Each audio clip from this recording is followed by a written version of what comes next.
आज की जो रेसिपी है ना स्टीम ढोकला, वो पर्सनली मेरी बहुत ही फेवरेट है। मुझे बहुत ही पसंद है ये स्टीम ढोकला। तो मैंने पहले भी नायलॉन खमन और जो ये वाटी दाल का खमन है उसकी रेसिपी आप सबके साथ शेयर किया हुआ है। तो मैंने उसमें डिफरेंस बताया था कि जो भाई ढोकला होता है और जो खमन होता है ना, वो दोनों ही अलग अलग चीज़ें रहती है। जिस चीज़ में मतलब चावल या फिर चावल का आटा यूज़ होता है ना, उसको हम ढोकला बोलते हैं। और जो सिर्फ बेसन से बनता है या सिर्फ चने की दाल से बनता है, उसको हम खमन बोलते हैं। तो ये स्टीम ढोकला बनाने के लिए बहुत ही एक इजी मेजरमेंट है। तो मैंने यहाँ पे लिया है 1 कप जितना चना दाल, और सामने मैंने 3 कप जितना लिया है चावल। जो चावल है ना, जो हम खिचड़ी में यूज़ करते हैं, मोटे वाले रहते हैं या फिर इडली राइस रहते हैं, आप यहाँ पे वो यूज़ कर सकते हो। तो रेशियो बहुत ही आसान है। अब यहाँ पे क्या है, मैं इसको भिगा कर फिर इसमें फर्मेंटेशन करूँगी। और आप चाहो ना तो इसमें जो चना दाल और जो चावल है ना, उसको हल्का सा रोस्ट करके उसको मिक्सर में ऐसे ही दरदरा सा पीस लो ना, तो आप उसको भी इस्तेमाल कर सकते हो। वो भी बहुत ही इजी वे में हो जाएगा। साथ में मैं यहाँ पे फ्लफ़ी थोड़ा सॉफ्ट और स्पंजी बने ना, इसलिए मैंने यहाँ पे मूंग दाल जो धुली रहती है ना, वो 2 टेबलस्पून जितना उसको यूज़ किया था। अच्छे से वॉश करके फिर मैंने उसको 4 से 5 घंटे के लिए छोड़ दिया था। तो जो दाल और चावल है ना, वो अच्छे से फूल चुके थे। तो हमें बस उसको ज़्यादा उसको सॉक करने की ज़रूरत नहीं है, भिगाने की ज़रूरत नहीं है। वो 4 से 5 घंटे में आराम से भीग के फूल जाते हैं। अब इसको हम बनाएंगे पेस्ट। तो उसके लिए जो दाल और चावल है ना, उसको हम बिना पानी पीसेंगे। मतलब जो पानी है ना, उसको निकाल के बिना पानी उसको पीस लेंगे, वो आराम से पीस भी जाएगा। और जो हमें उसमें बाद में छाछ या दही डाल के उसको फर्मेंटेशन करेंगे ना, तो वो ज़्यादा पतला भी नहीं हो जाएगा। अब यहाँ पे मैं क्या कर रही हूँ, जो दाल चावल है उसको मैंने भिगा कर लिया है। अगर आप जो है दाल चावल रोस्ट करके उसका फिर आटा बना के फिर उसको यूज़ कर रहे हो ना, तो आपको ये जो स्टेप है ना भिगाने वाला, दाल चावल वाला, वो करने की ज़रूरत नहीं पड़ेगी। आपको डायरेक्ट ही उसमें दही और छाछ डाल के आप उसको फर्मेंटेशन के लिए छोड़ सकते हो। तो आपका जो 4-5 घंटे वाला प्रोसेस है ना, स्टेप है, वो स्किप हो जाएगा।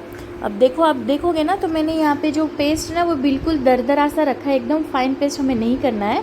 तो जो पेस्ट है वो बिल्कुल हमारा बन के रेडी हो चुका था। अब थोड़ा बहुत यहाँ पे जो रखा हुआ है जार में, उसमें क्या करूँगी मैं, एक कलर अच्छा सा आ जाए ना, मैं फर्मेंटेशन के वक्त ही उसमें हल्दी डाल देती हूँ हर वक्त। तो मैं यहाँ पे थोड़ी सी हल्दी डालूँगी, और थोड़ी सी मैंने यहाँ पे खट्टी वाली छाछ ली है।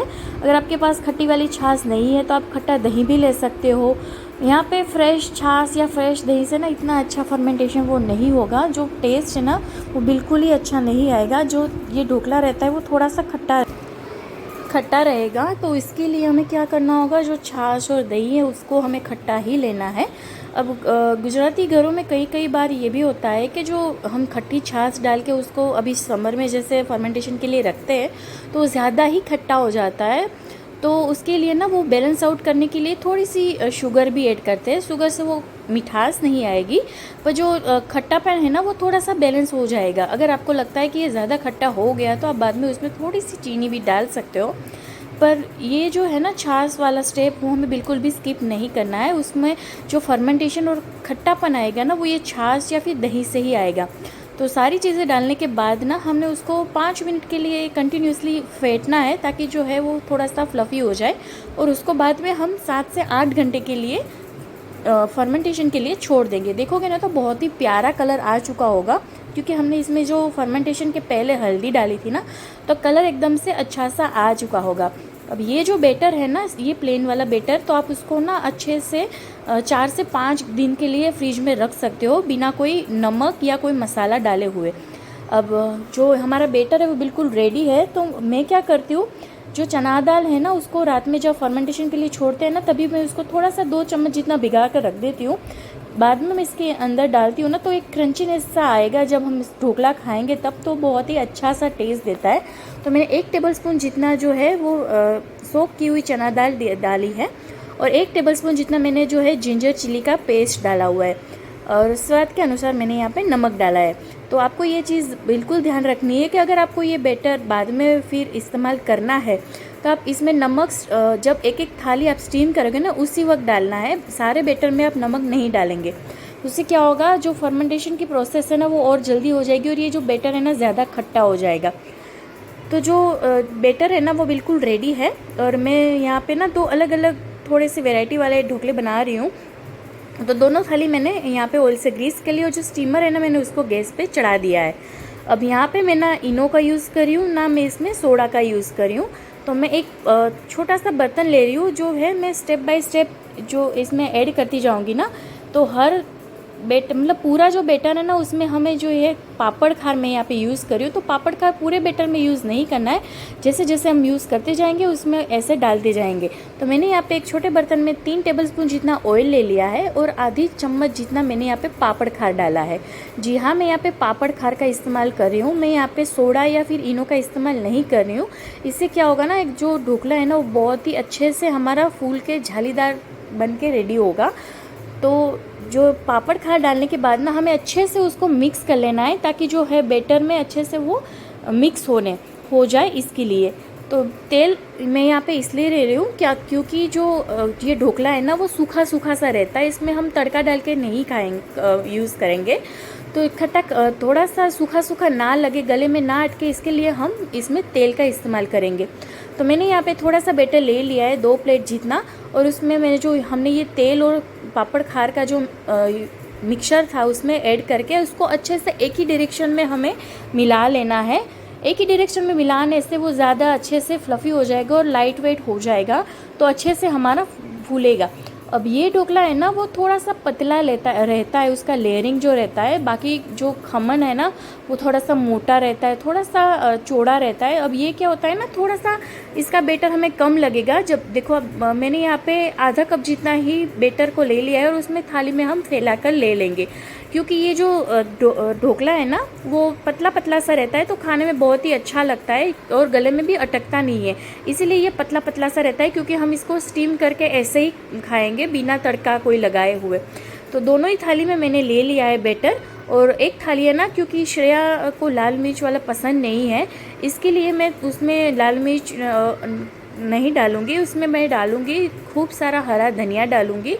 ये धनिया है ना वो बहुत ही अच्छा सा फ्लेवर देता है एक ढोकले में, और साथ साथ में थोड़ा सा क्रंचीनेस के लिए यहाँ पे सफ़ेद तिल का इस्तेमाल कर रही हूँ। वो देखने में भी अच्छा लगता है और खाने में भी बहुत अच्छा लगता है। अब जो दूसरी वाली प्लेट है ना, मैंने यहाँ पे एक लहसुन की सूखी चटनी ली है, वो इसके ऊपर छिड़क रही हूँ। मैंने बहुत ज़्यादा कुछ उसमें नहीं किया है, मिक्सी जार में खूब सारा लहसुन ले लिया था, टेस्ट के अनुसार नमक और तीखी वाली लाल मिर्च, बस उसका मैंने एक पाउडर फॉर्म में चटनी बना लिया है। तो ये जो चटनी आप इसमें ऊपर से छिड़क सकते हो। अगर आप लहसुन नहीं खाते हो ना तो सिर्फ लाल मिर्च का पाउडर ही ऊपर से आप छिड़क दो, तो भी टेस्ट अच्छा आता है। अब ये जो ढोकला है ना हम उसको स्टीम करेंगे, तो क्योंकि हमने लेयरिंग कम रखी है, मतलब पतला रखा है ना, तो ये आराम से दोनों प्लेट इसमें हो जाएगी। वरना क्या होता है, कभी कभी जो एक प्लेट की जो ढोकला का बैटर है ना वो ऊपर चिपक जाता है, तो इसमें कुछ नहीं होगा। तो ये अब 8 से 10 मिनट के बाद हम देखेंगे ना तो अच्छे से वो स्टीम हो चुका होगा, क्योंकि लेयरिंग पतली है और हमारा जो ढोकला है ना वो अच्छे से पक जाएगा। तो पकने के बाद ये जो ढोकला रहता है ना उसको गरम गरम ही खाने का अच्छा लगता है। तो हमने इसको दोनों ही तरीके से अच्छे से बना लिया है। अब क्या करेंगे, अब ये जो ढोकला है ना, जैसे ढोकला इडली कुछ भी रहता है जिसमें हम चावल का इस्तेमाल करते हैं, उसमें ये स्टेप ज़रूर से करें। ये मेरी मम्मी की टिप है कि हम जब भी इसको स्टीमर से बाहर निकालें ना, तो ये ऊपर से जो उसकी परत रहती है ना वो सूख ना जाए। इसके लिए हमें क्या करना होगा, जो हमें ऑयल है ना वो अच्छे से ब्रश कर ले, ताकि हमने अंदर तो तेल नीचे से ग्रीस किया हुआ है, पर क्योंकि ऊपर से भी सूख ना जाए इसके लिए हमें ऊपर से एक ब्रश कर लेंगे ऑयल से ना, तो वो अच्छे से सूखेगा नहीं और हमें खाने में भी गले में अटकेगा नहीं। तो बस हमें मन चाहे पीसीज में उसको कट कर लेना है। वैसे तो आजकल ये शादियों में भी हमें खूब मिलने लगा है, गुजराती शादियों में ये फरसान के रूप में अच्छे से गरम गरम जो सर्व होता है तेल या फिर चटनी के साथ, तब बड़ा ही मज़ा अच्छा लगता है। और ये one of my favourite recipe है, मुझे ये कभी भी मैं खा सकती हूँ। और सेम ही बटर से हम ना हांडवों भी बना सकते हैं। मैंने हांडवों की रेसिपी भी पहले शेयर की हुई है, मैंने उसकी रेसिपी डिस्क्रिप्शन बॉक्स में उसकी लिंक है वो मैं डाल दूँगी। सेम बेटर रहता है, बस उसमें वेजिटेबल्स डाल के उसकी प्रोसेस थोड़ी सी अलग रहती है। तो आप देखोगे ना तो ये पतला पतला सा ढोकला है ना वो बन के रेडी हो चुका है। ये ऑथेंटिक वे में इतना ही पतला रहता है। अब कहीं आप बाहर जाओगे तो मोटा मोटा भी हम उसको सर्व कर देते हैं, पर ऑथेंटिक वे में ये पतला पतला सा रहता है ताकि गले में अटके नहीं, खाने में भी अच्छा लगे। और ये जो रेसिपी है ना आप कहीं लंच बॉक्स में भी दे सकते हो, सुबह नाश्ते में भी बना सकते हो। हमारे यहाँ जनरली ये डिनर पे बनता है, तो बस ये ढोकला बना लो, ये उससे ही पेट आराम से भर जाता है।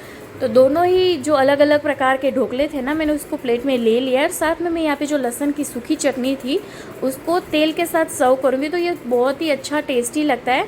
और ये ढोकला है ना वो बिना तड़का ही अच्छा लगता है। कोई कोई लोग इसका तड़का देके भी उसको खा लेते हैं, तो वो भी आप ट्राई कर सकते हो। तो ये रेसिपी आपको कैसी लगी मुझे ज़रूर से बताना। ईजी है बहुत, बिगनर भी इसको ट्राई कर सकते हैं। और आप चाहो ना तो इसको सिर्फ तेल के साथ भी खा सकते हो, या फिर आपको ग्रीन चटनी केचप किसी के भी साथ खाना उसके साथ आप खा सकते हो। भाई ये तो मुझसे रहा ही नहीं गया, गरम गरम ढोकला सामने प्लेट में रखा हुआ और उसको बस ऐसे ही शूट कर लूँ, ये तो नहीं हो सकता। तो मैंने तो बस एक बाइट ले ही लिए तुरंत। तो ये ढोकला आपको रेसिपी कैसी लगी प्लीज़ मुझे कमेंट करके बताएं। अच्छी लगी तो एक लाइक ज़रूर करें, और बहुत ज़्यादा अच्छी लगी तो उसको शेयर भी करें फ्रेंड्स के साथ, फैमिली के साथ। और कमेंट करें कि आपने भी ये कभी ट्राई किया है नहीं, और मुझे ये भी कमेंट करके बताएं कि मुझे आपको मेरी रेसिपीज़ कैसी लगती है। मिलते हैं नेक्स्ट रेसिपी के